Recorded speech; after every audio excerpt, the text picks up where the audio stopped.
Okay, so welcome everybody. This is a Thrive Interactive career session linked to Merseyside Police. Katie, it's great to have you here today.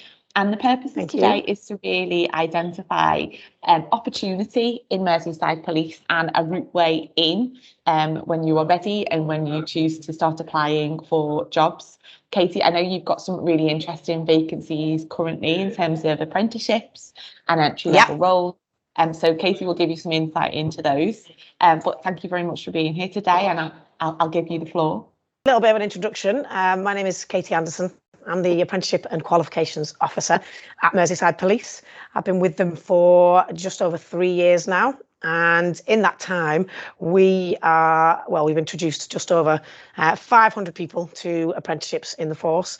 And we actually have also introduced lots of different entry routes into the force, which includes apprenticeships. I'll concentrate mainly on apprenticeships because we do have lots of opportunities in that area. But there are a couple, maybe sort of towards the end, I'll go into the police officer entry routes and how that slightly sort of differs from other routes. So with no further ado, I just want to describe to everybody listening. If everybody already knows, I do apologise, but there's always some little bit of gem of information in there that people find useful. So an apprenticeship, whether you work for Merseyside Police, whether you work for the NHS, wherever it might be that you work, an apprenticeship's a real job where you learn, gain experience and get paid. So you're an employee with all the rights of any other employee. You've got a contract and more importantly, you get paid during that. Our apprenticeships start at around £18,500 a year, all the way up to £24,500 a year, depending on the role that you apply for or wish to apply for. By the end of the apprenticeship, you'll have the right skills and knowledge for your chosen career or for that chosen role that you go into. So really important that an apprenticeship follows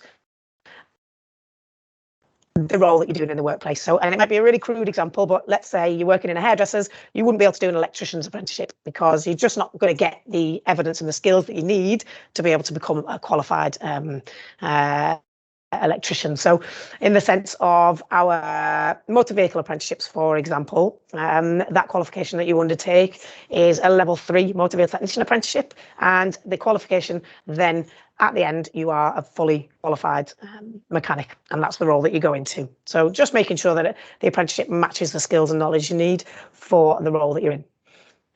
So apprenticeships take between 1 and 6 years to complete. The minimum that you can spend on an apprenticeship is around about a year. People tend to spend around about 15 months as opposed to a year.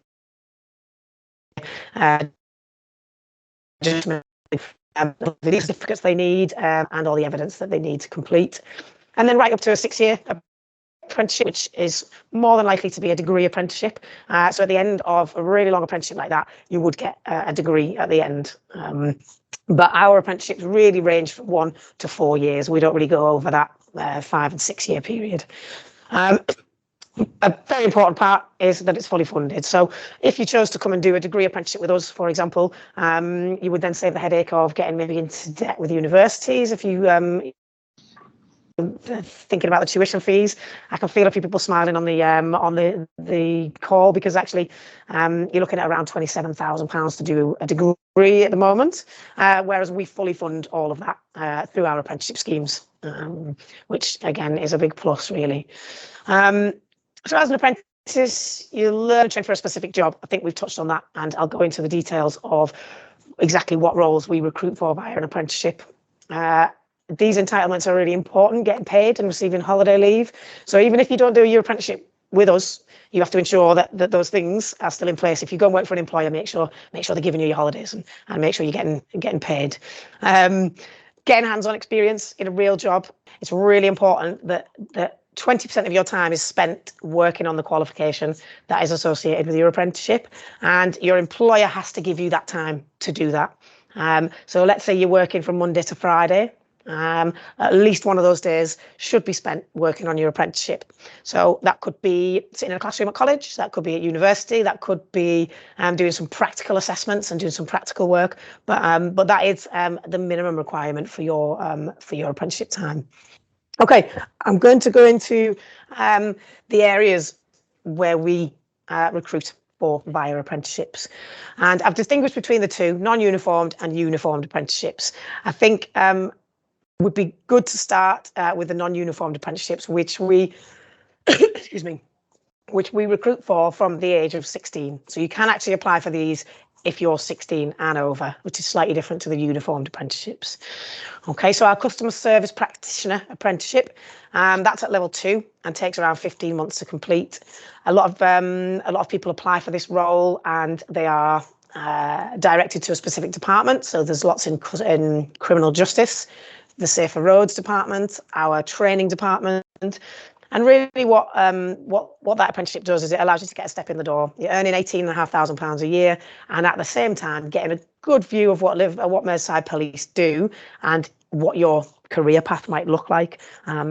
People have progressed from there to be investigators. They've moved into intelligence. They've moved into counter-terrorism. They've even become police officers in some instances. But 80% of our apprentices that come in that way, they're promoted and given a pay rise within 12 months of them completing their apprenticeship. So lots of success in that area with the people who have joined that way. A motor vehicle technician. So if looking into fast cars and making sure they work properly for our police officers is something that you'd be interested in, we recruit once a year, and it's a 4-year programme in total. That just makes sure you are fully qualified by the time you get to that. So you could actually use that qualification at a different garage. We'd obviously prefer that you stayed with Merseyside Police, but that qualification is transferable. You can use it anyway. And the starting salary for that, again, is £18,500, which goes up over the 4-year period until you are in year 4 earning the same as what a qualified vehicle technician would earn. Okay, we've got accountancy. So our finance department, if the numbers is your game, then the accountancy apprenticeship is 2 years long. Again, the same starting salary, and you actually get what's called an AAT at the end, which is what you need to become a trained accountant. And if you finish your first apprenticeship in accountancy, we may look to give you the next level, and then even take you right up to degree level through that route. So these are all the non-uniformed apprenticeships, and in this instance, anyone can apply for those who is age 16 and above. Let's move on to the uniformed apprenticeships at Merseyside Police, so the people that you might recognise on our screens or in the streets. We've got our police constable degree apprenticeship. So if you don't already hold a degree, you would come in on this route. You need your maths and English at grade 4 or above to get onto this programme, and you're paid just over £24,000 a year over a 3-year period. That is delivered in conjunction with Liverpool John Moores University, and you do a full 6 months in our training facilities, and then the next 2.5 years is spent specialising, is getting your skills in certain areas, moving around what we call the carousel to make sure you get experience in all areas of policing, so that by the time you're in your 3rd year, you know where you're going in terms of your career as a police officer. The non-uniformed apprenticeships. Just to go through those again quickly, uniformed apprenticeships are police constable, emergency service contact handling, and the custody and detention officer. So they're the 3 that you would sort of see in a uniform. No police officer can be confirmed in rank unless they're 18. So we do need that, you to be 18 to apply for those. There are 3 entry routes for becoming a police officer. One, as I've already described, is the police constable degree apprenticeship. That is if you haven't got a degree already. The second is the degree holder entry programme. So you could be doing a degree that's not necessarily related to policing.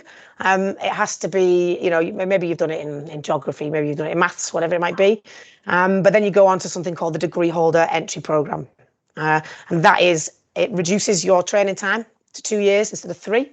And it doesn't matter what degree subject you've done it in. What we look at is the fact that you've been able to prove that academically you can perform to a certain level. So actually your training then reduces to 2 years with very similar outcomes to those who were on the police constable degree apprenticeship.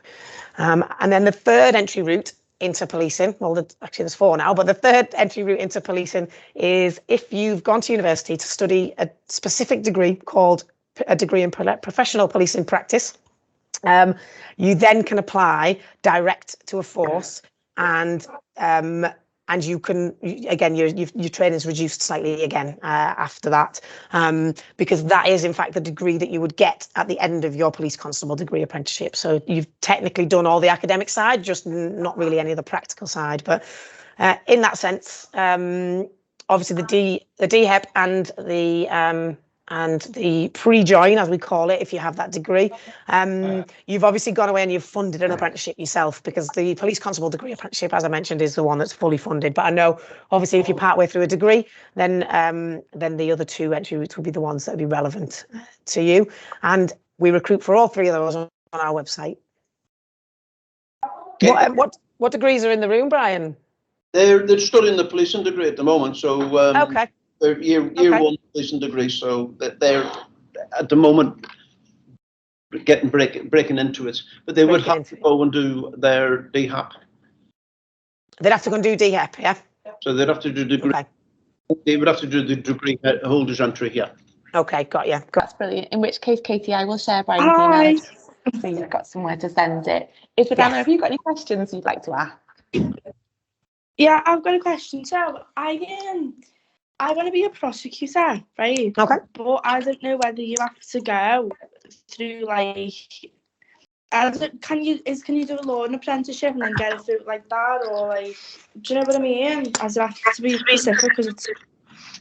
Yeah, so from a policing perspective, the sort of short answer is no. We don't deliver law-based apprenticeships leading to a prosecutor role. I would have to do a bit more digging, I'll be honest, because I don't know exactly. It's a good question because I don't actually know the answer to that, and I would have to go around and see what does a prosecutor need. And actually, they're probably recruited and employed by companies outside of the force, so it's likely to be the CPS, for example, the Crown Prosecution Service.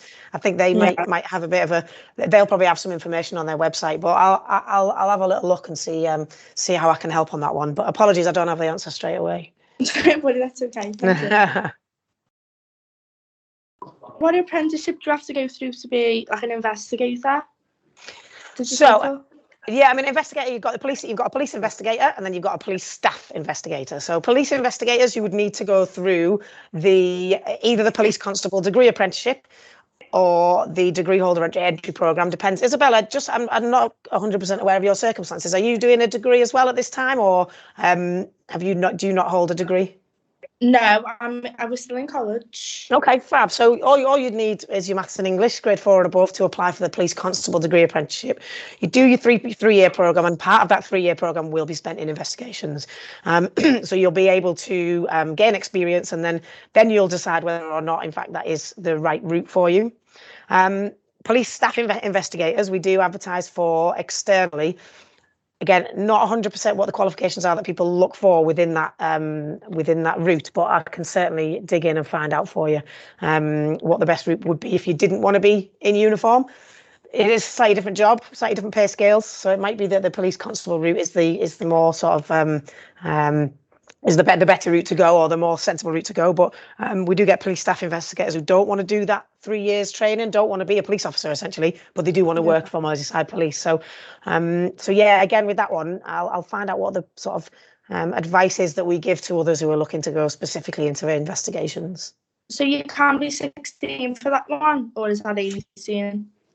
That would still be 18, yeah, because it's yeah, not an apprenticeship. We don't do apprenticeships in investigations. Yeah. Oh, okay. Thank you. No worries about it. Thank you for your questions as well.